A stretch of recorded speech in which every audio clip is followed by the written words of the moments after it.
Hi guys, how are you? Hopefully there won't be a lot of distorted audio.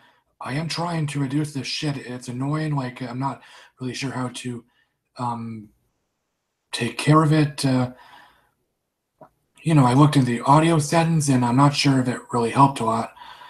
So um, I'm about to repeat myself. I still haven't written any notes. I recently told myself generally when I stream I should write some notes so I'll be less awkward.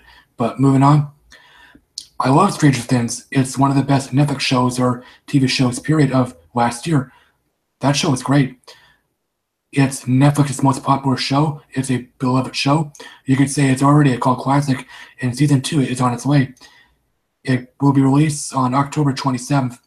It was originally going to be released on Halloween, but I guess it was pushed back because Tuesday, Halloween, is a weird date. I guess every Netflix show is released on Friday.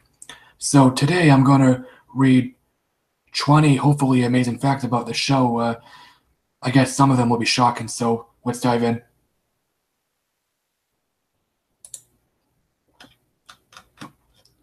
So yeah, 20 facts, and I kind of skimmed the page, so I just had to roll back up. So it's probably worth mentioning the show was on a strict budget, so the creators have to be creative with the show, with the props, whatnot. So, important. This list has some slight spoilers. So you should watch the show first. And honestly, if you haven't seen the show, you shouldn't bother watching the stream. So, 20. The Upside Down isn't scary or mysterious in real life. Yeah, it shouldn't. When we're finally introduced to the Upside Down, we're shown a mystified and beautiful parallel universe full of darkness, tendrils, and spores drifting in the air. It adds to the mystery and terror of Stranger Things, but according to David Harbour, who played Hopper, or anyone who worked on the show, said, the Upside Down isn't all that scary. So he has a quote. In the show, it's amazing and beautiful, but on the actual set, it's really silly. There's a bunch of purple piping that looks really fake and it pulsates, so it kind of feels like you're in a haunted house. For the spores, there's a dude with a big old pillowcase full of dandelions and a big fan on the hall, and then this guy just standing there blowing dandelions at you. Well, thanks, Harbour, for shattering our image of the mysterious Upside Down. I guess that was annoying there, I'm sorry. I'll just check the volume. Yeah, it increased. I don't know if I can stop the damn volume from increasing automatically. That's why I Googled the problem, so... So, okay, back to the list. 19. Brown didn't know she had to shave her head.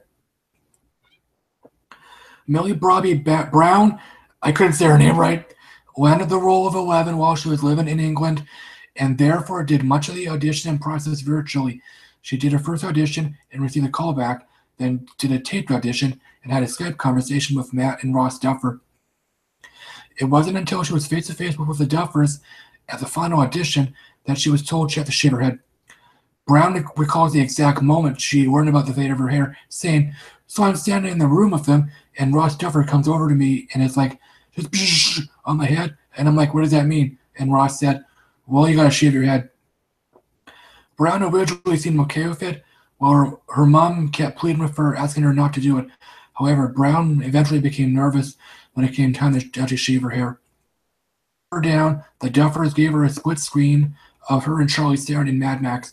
She was told to have Theron's frame of mind and use her awesome look for motivation. 18. David Harbour's method acting. David Harbour plays Chef Hopper, a loner who likes to keep with himself. To get into character.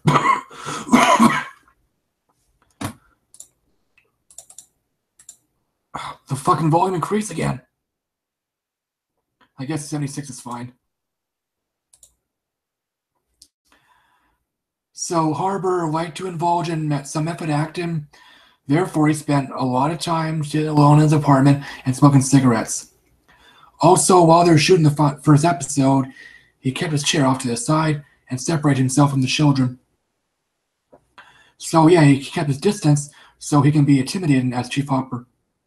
Harbor, who's the Ura of that weird angry guy, in order to help the kids get into character.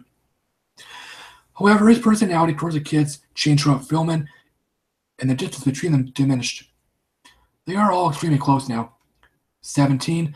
The van flipping cost scene cost thousands of dollars. One of the coolest scenes in Stranger Things is when Eleven flips the van in episode 7. However, this scene turned out to be really stressful. The Duffers didn't want to use CGI, but many sources told them there was no way that they could do it for real, or, that high. Matt and Ross couldn't take no for an answer. They wore down their line producer, who finally agreed to test it out. They triggered explosives under the van to send it into the air, and the test was so successful that it was approved for shooting. However, it didn't go well during filming. One of their explosives didn't explode, and the van flew right into a camera, destroying it in its lenses. It ended up costing the production thousands of dollars. The line producer was extremely hesitant to try this stunt again, but with some more wearing down, the Duffers considered convinced him to give it another shot. The second take went perfectly, and is a scene that viewers see in the show today. 16. Upside down goo is actually edible. Barb Harland, played by Shannon Purser, was only briefly in Stranger Things, but that scene that exposed her lifeless body was epic. Have you wondered how they pulled it off? First off, it took about 14 takes, and each take required fresh goo between every take. I was going to say each first, but whatever. The crew coated Purser with a new layer of goo and shot a syringe of the green stuff inside her mouth. This is because she started each take by spitting up a mouthful of that nasty-looking gunk. I don't blame her. The goo didn't taste. The fucking goo didn't taste disgusting, though. According to director Sean Levy, it was a mixture of baby food, olive oil, some water, and some marmalade. Although not something you want to eat every day, it's definitely edible and non-toxic. 15. A farting kid delayed production. Boys will be boys, and that's exactly what happened on the set of Stranger Things. Finn Wolfhard, Caleb McLaughlin, and Gaten Matazzaro were great friends on and off set. However, their friendship sometimes got in the way of filming because, let's face it, they were just kids, want to have fun. Oh. During the bus scene in episode 7, one of the boys decided to fart multiple times. This delayed filming, and eventually the farts became so toxic that the crew had to evacuate the bus. The Duffers, these shenanigans frustrated Millie Brown, and they had to give the boys a pep talk the next day. A pep talk, or rather a scolding. The talk was basically a generic middle school sports coach speech, and afterwards the three boys got together and filmed one of their best scenes to date. 14. Hopper's trailer cost $1, just $1. Hopper, being the loner that he is, spends a lot of time in his trailer during the series. The trailer honestly didn't end up costing much. Adhering to the strict budget, the brothers only budgeted about $220,000 for the show's props. Although it's far from chump change, the money had to span across the entire season. Therefore, the prop and design crew searched for deals on eBay, at flea markets, and had odd-end sales. Probably one of the most successful purchases was Hopper's trailer. It only cost $1 to buy. That's weird. Almost all the props used in the show were just, bought for Stranger Things. It shows just how far the production team could stretch their money and still make an amazing and popular television show. 13. Charlotte Hinton couldn't say Nancy. Everyone was rooting for Jonathan and Nancy. They have both become fan favorites, and we're all looking forward to seeing if they finally get together in season 2. However, did you know that Charlie Heaton, who played Jonathan Byers, had a hard time saying his star-crossed lover's name? You could never tell from his on-screen character, but Charlie Heaton is a British actor with a pretty strong accent. He covers up well, but he struggled with Nancy. For some reason, he kept saying it with his British accent, and the crew had to re-record Jonathan's dialogue to make the word Nancy sound more American. That must have been pretty arduous, difficult, since he says his name so many times throughout the season. I'm going to check the volume again. It increased again. Should I bother increasing it or decreasing it? Should I leave it alone? Like, I did not know what the fuck to do with the volume. Anyway, okay. 12. Puberty stuck Gaten Matarazzo. One thing that directors risk when working with child actors is the dreaded and inevitable period of puberty. Unfortunately, it struck. I thought Gaten's name was used in that paragraph, but whatever. So Gaten went puberty for the show. His voice changed so much that the sound team couldn't use him for additional dialogue recorded and post-film. This reminded me of Eddie Furlong in Terminator 2. Another interesting thing about Matarazzo is that he has sclera craniodilatia, just like his character Dustin. This medical condition causes abnormal development in bones and teeth, and is why Matarazzo does not have front teeth. Sadly, this has lost him many acting roles, but we all believe him. It just makes him that much more adorable. We're all glad that Duffers wrote the condition into Justin's backstory. 11. The kids needed help adjusting to the 80s. During the first episode of Stranger Things, when no one could find Will, Millie Brown asked, "Why don't we just call Will on the phone?" From this question, it was clear that the kids needed a little schooling on the 80s. The kids were given homework, which required them to watch classic 80s films like The Goonies and Poltergeist. I haven't seen Poltergeist. According to Millie Brown, if you put these films in a blender, you get Stranger Things. Brown in particular had to study E.T. the Extraterrestrial so she could embrace the character and bring it to life when she played 11. She was told to resemble E.T. and to particularly note how she interacts with the other kids. Whoever wrote this article forgot to... or she. They also got help from their co-stars Winona Ryder, David Harbour, and Matthew Modine, who taught the kids what it was like in the old days. Now the children love the 80s and wish that they'd been back alive back then to experience a time without cell phones, computers, and the internet. 10. Millie Bobby Brown's glitter bomb delayed filming. Matt and Ross Duffer loved working with the child stars of Stranger Things. The brothers said that the kids were amazing, professional actors, and sometimes they would forget that they were actually children. That is until they did something to remind everyone. One day the crew was ready to start filming, and Bobby Brown showed up on set covered from head to toe in glitter. No one knew why, and all she said was, "I don't know where this glitter came from." They all had to help get the glitter off her, and it ended up costing them 47 minutes. On this topic, Ross Duffer said, "I'm not having this problem with any of my adult actors. David Harbour is not coming in covered in glitter." To this day, Brown has not revealed why she was covered in glitter. 9. How the nostalgic 80s feel was created. From the very first episode of Stranger Things, you're transported into a world full of nostalgia. The scenes are beautifully shot and help to create the show's retro iconic feel. I must say, I love the theme song. This masterful footage is the work of the creative and talented cinematographer Tim Ives. Ives was known for Power, Mr. Robot, and House of Cards. Then to turn the modern-day shots into the 80s masterpieces, the crew added film grain that was scanned from 80s film stock. Oh, okay. This creates the nostalgic aesthetics we associate with Stranger Things. The cinematography is truly magnificent and is one of the factors that makes the show so popular. 8.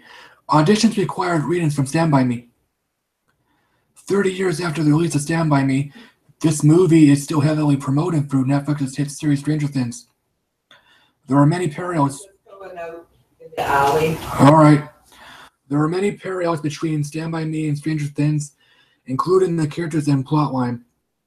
For example, the pictures above show two very similar scenes. The picture on the left was in both scenes, a group of kids can be seen walking along tracks searching for a missing child. These similarities aren't accidental.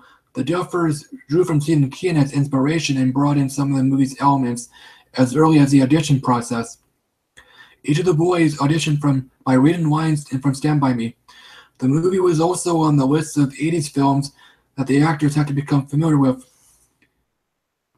Yeah, that was given since Stand By Me is still watched today. It's still popular. 7, From the Upside Down to Monstropolis. Stranger Things is a suspenseful horror type show with a lot of child actors. You can imagine how terrified some of the kids were. So how do the cast deal with common the kids' fears about the monster in the closet? They related it to a friendly and familiar Pixar movie. Some of the toys on set were eventually terrified of the Demogorgon. However, someone had the brilliant idea to tell the kids that the Demogorgon wasn't a bad monster, but instead a friendly monster from the world of Monstropolis in Monsters, Inc. From then on, the kids were no longer scared of it, and they seen him as their friend. According to the Duffers, it was even more fitting because Millie Brown's little sister Ava, one of the toddlers, looks and acts just like Boo from Monsters, Inc. I've seen only parts of Monsters, Inc. I've seen it at someone's house, so I don't have an opinion on it. I'm honestly not interested in watching it. Moving on. 6, 20 tons of ice turned Georgia into Indiana. Stranger Things was supposed to be set and filmed in Montauk, New York. However, the set location was changed to Atlanta, Georgia for practicality reasons, cost, and because it reminded the Duffers of their childhood in North Carolina. So, Chris Torgillo, the production designer, had the difficult task of transforming present-day Atlanta, Georgia into 1983 Hawkins, Indiana. He and his team found many items and went to cities such as Jackson, Georgia to create the look of a small town. However, Georgia didn't have snow, so they ended up shipping in over 20 tons of ice from an unlikely place, Florida. This show helped transform Atlanta, Georgia into the winter wonderland necessary to create Hawkins, Indiana. 5, Holly Wheeler is played by twins. Holly Wheeler is played by identical twins Addison and Tinsley Price. Although the Duffers admitted they honestly had no idea which girl was playing in what scene, they do recognize the girls' natural talents. The brothers say that the girls are great actors, and most of their best scenes are actually improvised. Moving on. 4, the sensory deprivation tank is real. I'm going to check the volume one more time. 87. Ugh. In episode 7, the kids create a makeshift sensory deprivation tank out of a kiddie pool. Think this sounds like a complete hoax? Think again. It wasn't a special effect. It was built using the cast's scientific mind. Although it took over 1,200 pounds of Epsom salt rather than the 1,500 mentioned in the show, Brown was actually able to float in the kiddie pool. She even became dizzy from the amount of salt that was in it. The Duffers wanted to use practical effects whenever they could. So when they shot these scenes, Brown was actually fully submerged underwater. She wore a 70-pound sheet helmet that helped her breathe and stay underwater. She also wore a radio earpiece that allowed the crew. She wore a radio earpiece that allowed the crew to communicate with her while underwater. Will's dead body was a woman. When Will's body was pictured in the morgue, the production crew used a dummy replicant to look exactly like the actor that played him, Noah Shat. They even played a trick on Shat's mom by leading her into a dark closet and scaring her with her extremely realistic corpse of her son. However, in the scene where Will's body is found in the quarry, the production crew used a live person to make it seem more real for Harper and the kids. The real-life person was a stunt woman in her 30s. The woman whose name is unknown wore Will's clothes and a short wig to make herself look like the young boy. She stayed perfectly still in the water during shooting, and although that may not sound hard, add the freezing temperatures, and it becomes outright unbearable. The crew shot the scene at 3 a.m., and the water was extremely cold. 2, Millie Bobby Brown doesn't like Eggo as much as 11. 11 likes the phrase "Lego my Eggo" to a whole new level. She is absolutely in love with the frozen breakfast waffles. Millie Bobby Brown, though, not so much. Although Brown likes Eggos, she says they're not her all-time faves to eat, especially when she has to stuff so many in her mouth. The waffle does taste really nice, but not 15 times in a row. 11 ate about 15 or 20 waffles throughout shooting, but according to Brown, she only digested about 1 or 2 total. The rest, she would spit in a bucket after filming was done. Waffles wasn't the only thing Brown spit into her bucket. The first time the viewers meet 11, she's devouring food in a diner kitchen. Brown says that the burgers and fries were so cold that she spit them into a cup after each take. On set, she's actually really healthy and eats a lot of salads. The Demogorgon is a man named Mark Steger. The Demogorgon is the epitome of science fiction horror. It provides the mystery and fear that makes Stranger Things so captivating. However, what if we told you that the Demogorgon is actually just a man in a monster suit named Mark Steger? Man in a suit, that's a given. Last year, Special Motion revealed how Mark Steger transformed into the Demogorgon. They performed a laser scan of Steger's body to make a suit customized for him. Originally, the suit, which takes 30 minutes to put on, was all Steger needed to become the Demogorgon. However, as the series progressed, the suit had to be adjusted. Spectral Motion added 8-inch metal stilts to the costume, stilts and claws that were controlled by puppeteers. The head was also injected with 26 motors that control all of the Demogorgon's head movements. That's it. So I hope that was interesting. I hope my read-through or hope my reading was fine. I know I speak a little fast here and there, or I speak period. It's a pain in the ass. It's an ongoing problem. So let me know how you feel about this list. Are you excited for Stranger Things Season 2? Well, of course you are. Okay, I'll shut the hell up. Bye.